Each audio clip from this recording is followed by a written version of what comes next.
Next question है हमारा ये क्वेश्चन हो गया था ये the electron in a hydrogen atom jumps from ground state to higher energy state. एक हाइड्रोजन में इलेक्ट्रॉन है, वो ग्राउंड स्टेट से हायर एनर्जी स्टेट पे पहुंच रहा है, हमें नहीं पता कौन से शेल पे पहुंच रहा है, अननोन है, ठीक है।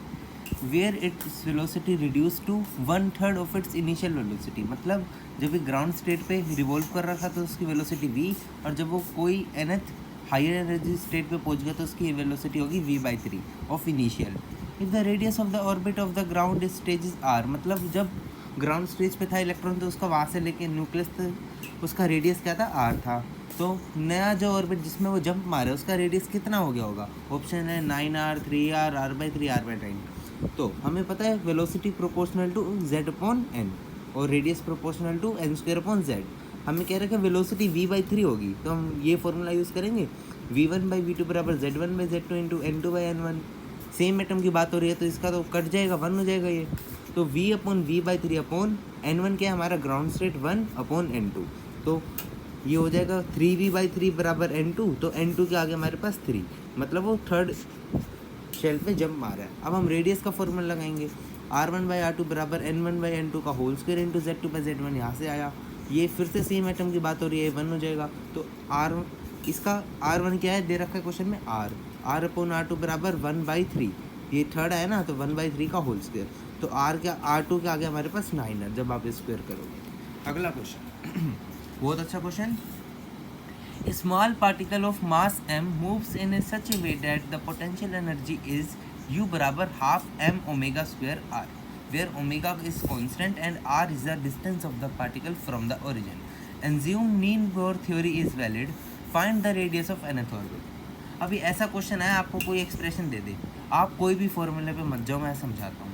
आपको कह दिया Niels Bohr theory is valid, जो हमने कंसेप्ट पकड़ा है ना नील्स बोर थ्योरी से, क्या पकड़ा है, F बराबर mv²/r, मतलब सेंट्रीपिटल फोर्स लग रहा है वो बाहर की टेंजेंशियल फोर्स मतलब mv²/r के रेडियल फोर्स के बराबर है, और हमारा mvr सदा ही सदा nh/2π के बराबर होता ही है। तो हमने एक ऐसा डायग्राम बना लिया, ये r है, ये इलेक्ट्रॉन है, इसका मास m है। तो हमने फोर्स को कैसे डिफाइन किया था, -du/dr के। हम ले रहे दोनों साइड मोड, हमें साइन से कोई मतलब नहीं है इस क्वेश्चन में। हमें पता है as Niels Bohr theory is valid बराबर, इसका मतलब क्या कि जो फोर्स होगा वो हमारा mv²/r के बराबर होगा, और क्या होगा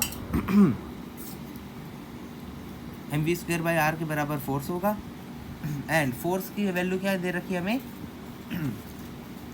एंड फोर्स कहाँ से आएगा, -du/dr से, मतलब ये u की एक्सप्रेशन दे रखी है तो हमें इसे डिफरेंशिएट करना होगा r के रिस्पेक्ट में। तो d/dr of half m omega square r square, ये पूरा कॉन्स्टेंट है half m omega square r square, because हमें r के रिस्पेक्ट में डिफरेंशिएट करना, तो ये बाहर आ जाएगा m omega square r square, d/dr of r square means 2r, ये 2 से 2 गया, तो f के आगे हमारे पास m ओमेगा स्क्वायर r। हमारे पास एक बार पोटेंशियल एनर्जी से फोर्स आ गया, अब हम फोर्स से क्या निकालेंगे, इसमें पुट कर देंगे कि हमारा जो फोर्स है वो सदा ही सदा नील्स बोर थ्योरी के वैलिड होने से mv²/r के बराबर है। तो mv²/r बराबर this force which we get from the potential energy by differentiating it. तो mv²/r बराबर m omega square r, m से m कटा, हमें चाहिए था वेलोसिटी, तो v² बराबर ओमेगा स्क्वायर r स्क्वायर, तो v बराबर r ओमेगा, दोनों साइड रूट लगाओगे तो स्क्वायर से स्क्वायर कट जाएंगे, तो हमारे पास v बराबर r ओमेगा आ गया।